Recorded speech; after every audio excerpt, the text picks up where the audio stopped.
Nous abordons donc ce dernier chapitre de Laudato Si, donc intitulé Éducation et spiritualité écologique.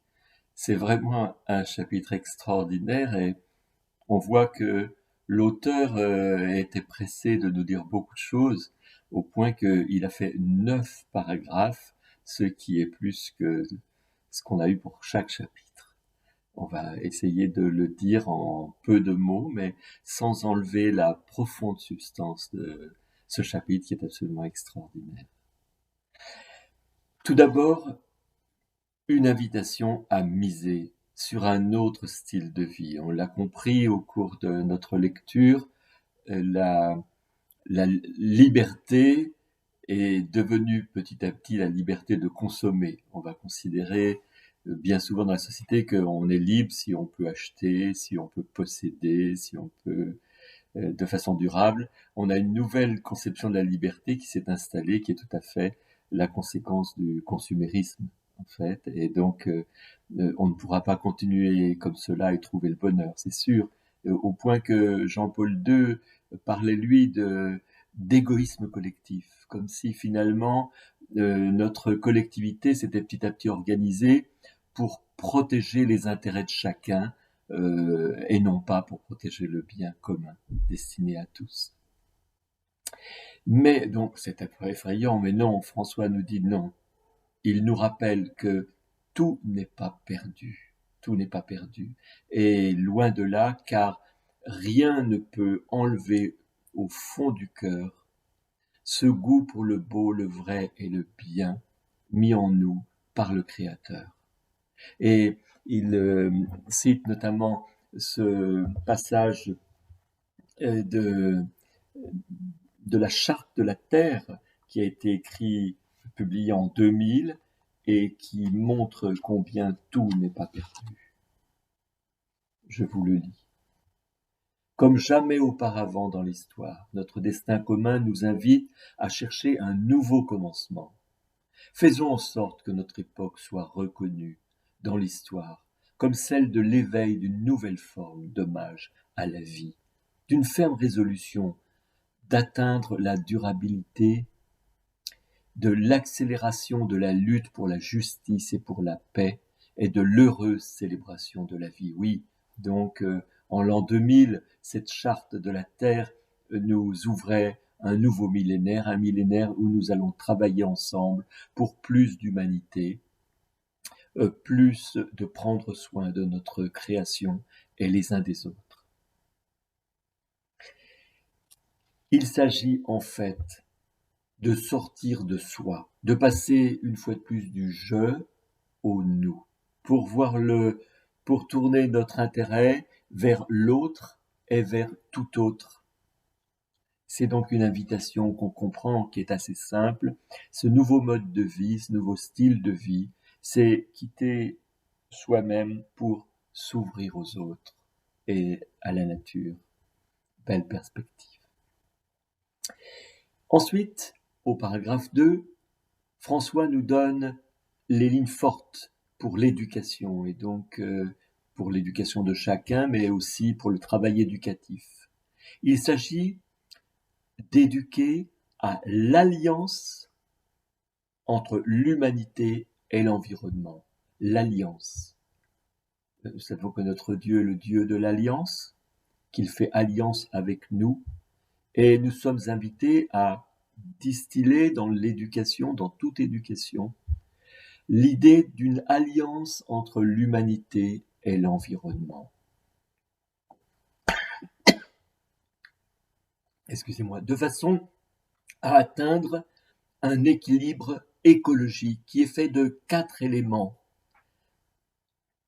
Équilibre interne avec soi-même, équilibre solidaire avec les autres, équilibre naturel avec tous les êtres vivants et équilibre spirituel avec Dieu. Il s'agit donc de travailler à cette alliance afin que chacun puisse tendre vers cet équilibre. Que toute solidarité, qui est vraiment un thème fort, notamment nous en France, fraternité, égalité, solidarité, qu'elle soit fondée sur la compassion. C'est-à-dire pas simplement à un droit des autres de bénéficier de notre soutien, mais à une question de cœur, de vivre avec, et donc de ressentir et de lutter pour le bien de l'autre et de la création par compassion. François nous dit qu'il est important de se prémunir, de se protéger contre un risque, c'est celui de croire que ça ne sert à rien. Pas du tout. Et je vous cite, « Il ne faut pas penser que ces efforts ne vont pas changer le monde. » En effet, comme nous l'a enseigné notre Église, et notamment on le trouve dans saint Thomas, le bien fait du bien.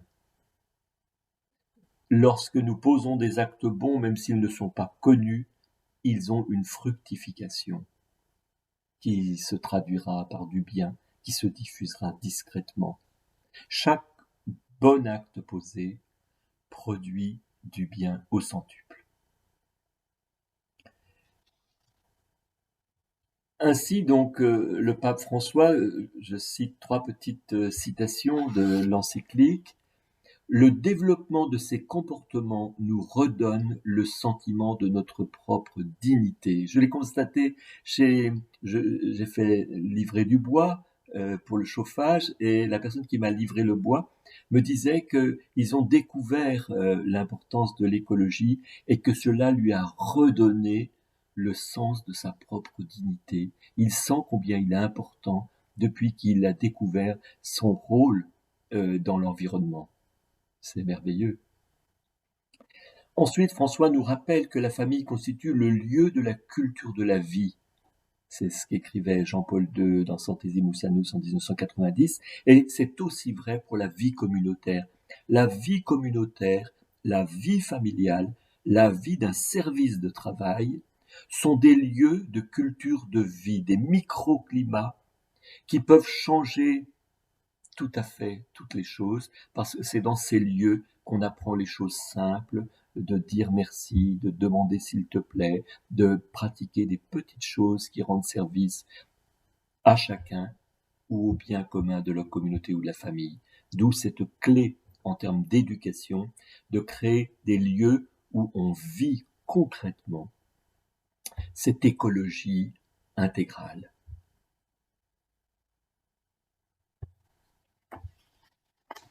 Nous pouvons passer au paragraphe 3. La conversion écologique. La question là est importante. Il s'agit vous voyez, il y a eu un fort appel à la conversion qui passe à l'amour des autres, à l'amour d'autrui. Eh bien, ce que nous explique François, c'est qu'il y a une même conversion à avoir pour prendre conscience que nous avons à nous convertir non seulement à l'amour d'autrui, et toujours du plus pauvre, mais à l'amour de tout ce que Dieu nous a créé, toute la création. Et donc il s'agit bien d'une conversion. La conversion, c'est un terme fort, c'est que ça touche notre foi. Je vous cite un ou deux passages importants à ce sujet. Donc pour nous faire comprendre que l'écologie, c'est pas une affaire de sac poubelle, c'est beaucoup plus. C'est une conversion, c'est-à-dire ça touche notre foi elle-même. Je lis François. Il ne s'agit pas de parler tant d'idées, mais surtout de motivations qui naissent de la spiritualité pour alimenter la passion de la préservation du monde. La spiritualité n'est pas déconnectée de notre propre corps, ni de la nature, ni des réalités de ce monde. La spiritualité se vit plutôt avec et en celle-ci, en communion avec tout ce qui nous entoure. On le voit donc, c'est une question de foi dont il est question. François écrit, il nous invite à vivre la vocation de protecteur de l'œuvre de Dieu. Et enfin, il nous rappelle que toute conversion n'est pas que individuelle, mais communautaire. C'est ensemble que nous pouvons vivre notre vocation de protecteur de la création. C'est absolument extraordinaire. Et donc ce paragraphe 3 trouve sa suite dans un même climat, dans le paragraphe 4, intitulé « Joie et paix ». C'est important à comprendre. On trouve beaucoup ici ce que les communautés religieuses savent bien faire depuis longtemps et, disons, je dirais, dans des familles chrétiennes traditionnelles, on a appris à le vivre. C'est que souvent, moins, c'est plus. Et cette expression est frappante de François, c'est que oui, avoir moins, posséder moins est l'occasion de rencontrer plus, de trouver sa satisfaction dans les rencontres fraternelles, dans l'art, la beauté d'un bouquet de fleurs préparé pour l'autel, toutes ces choses qui sont la satisfaction d'une personne qui croule pas sous l'avoir. La satisfaction du contact avec la nature, la joie d'un beau paysage, la joie, l'émerveillement des feuilles devant les feuilles d'automne ou devant un petit écureuil qui grimpe à un arbre, ce sont des choses que nous pouvons avoir comme joie et comme paix chaque fois que nous possédons moins.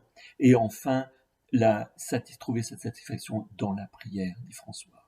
Et donc, en somme, redonner tout son blason de noblesse à la sobriété et à l'humilité, se rappelant que la nature, dit-il, est pleine de mots d'amour et que il s'agit donc de rendre grâce à Dieu dans toute cette vie. Donc pas seulement une vie d'action, mais une vie de contemplation. Et François nous rappelle la grandeur de cette prière d'entrée de repas et de sortie de repas, qui est un moment où, se remettant, louant Dieu, demandant son pardon et demandant sa grâce, nous met en présence de toute la création et nous redonne le sens de la grandeur et de la dignité de chaque instant de notre journée. Nous arrivons alors au paragraphe 5, souvenez-vous qu'il y en a 9, et il s'agit de quelque chose qui est clé. Le titre, c'est « Amour civil et politique ».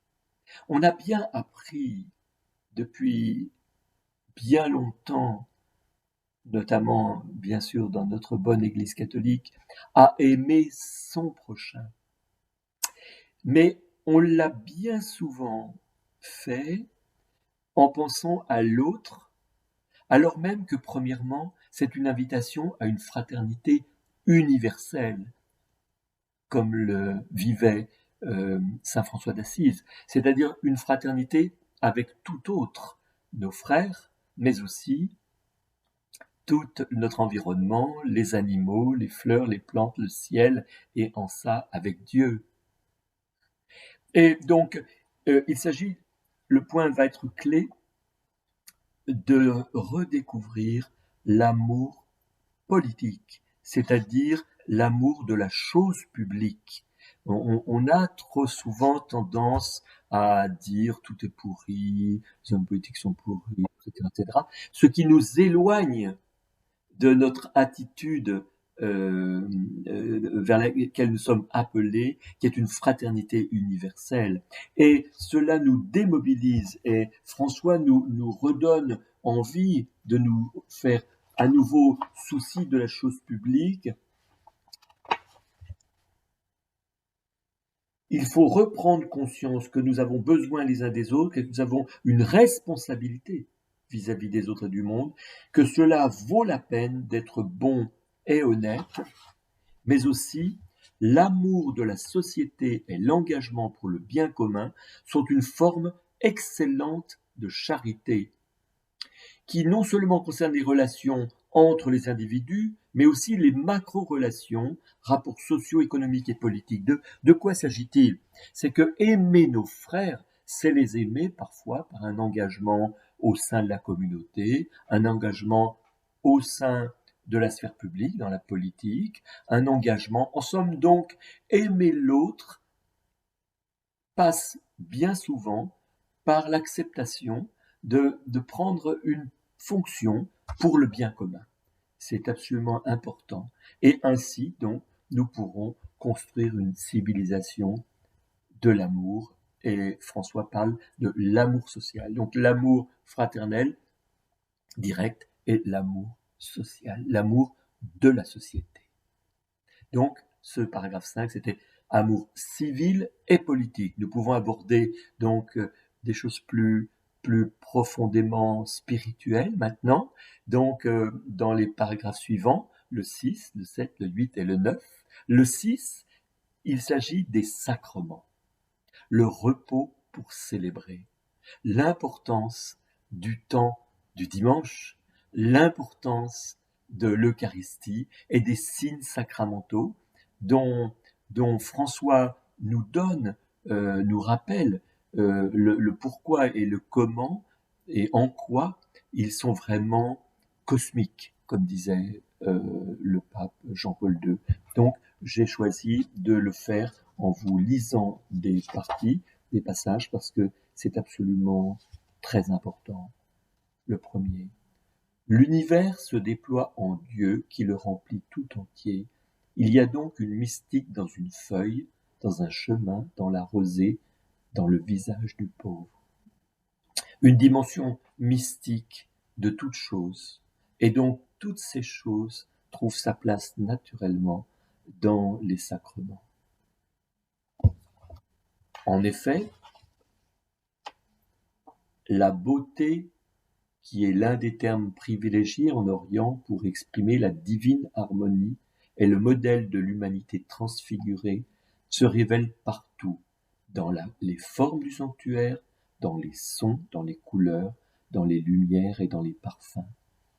Donc la beauté de la célébration est essentiellement une réponse à l'appel de Dieu, à la beauté, et à faire participer tout ce dont nous disposons autour de nous pour exprimer cette beauté et cette grandeur. Ensuite, François rappelle que le corps du Christ est dans l'Eucharistie, élément issu de la matière, et que c'est bien ainsi que Dieu nous aide à comprendre combien le Christ est entré dans le monde, et ainsi donc la dimension sacramentelle de toute la création et la présence du Christ en tout. Voilà, vous gagnerez à lire ces passages, surtout si vous avez le souci de la table eucharistique. Cela vous réjouira le cœur. Paragraphe 8, donc, du dernier chapitre. Paragraphe 6 du dernier chapitre. Nous arrivons au 7. N'ayez plus crainte, il n'y en a plus que 3 et ils sont petits.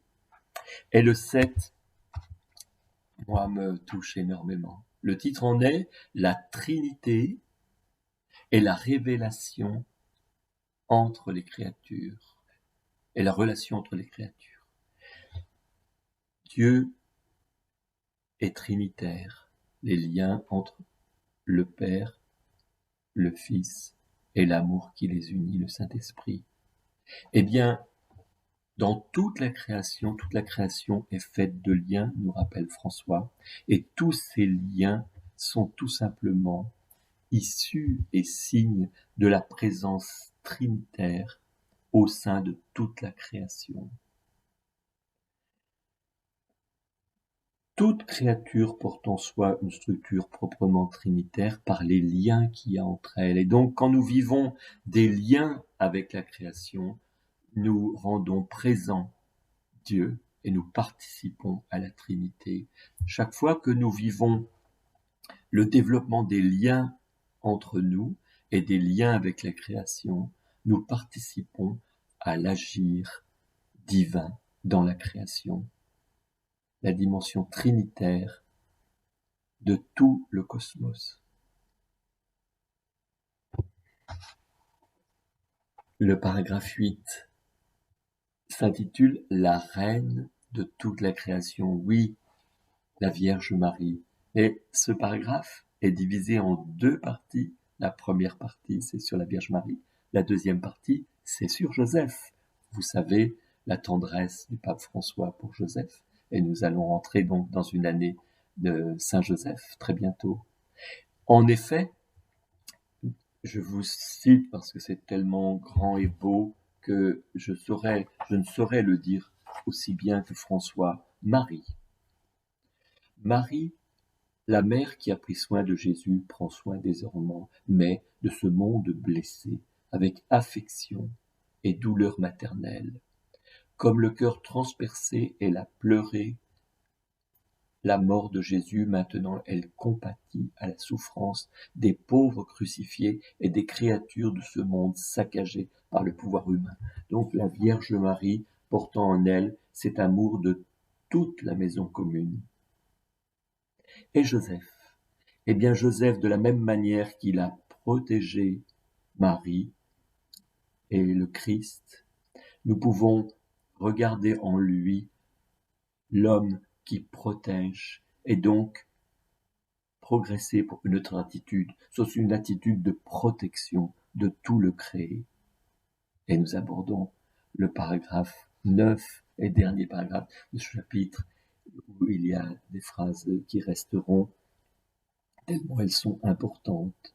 À la fin, nous nous trouverons face à face avec la beauté infinie de Dieu. Et nous pourrons lire avec une heureuse admiration le mystère de l'univers qui participera avec nous à la plénitude sans fin.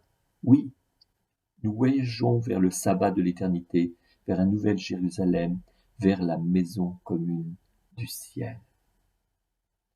La vie éternelle sera un émerveillement partagé où chaque créature transformée d'une manière lumineuse occupera sa place et aura quelque chose à apporter aux pauvres définitivement libérés. Je pense que dans cette dernière phrase, il y a tout ce qui est à la source de tout ce qui nous motive pour travailler pour la maison commune, car en travaillant pour toute la maison commune, nous travaillons pour l'avenir, la maison, tout le bon, François le dit, tout ce qui aura de bien qui aura été fait sera transfiguré en Dieu et donc sera pour l'éternité. Donc travaillons pour tout homme, mais aussi pour toute la création, car elle est présence de Dieu et elle chemine vers l'éternité. Voilà, c'est donc la fin de ces méditations, de ces lectures sur Laudato Si, et c'est une joie. Et nous pourrons aborder la prochaine fois donc cette fois-ci Amoris Laetitia, qui se centrera beaucoup plus, bien sûr, sur la dimension familiale de Dieu, et donc qui est source de la famille, et donc avec toute cette dimension extraordinaire qui est que de l'amour jaillit la vie. À bientôt.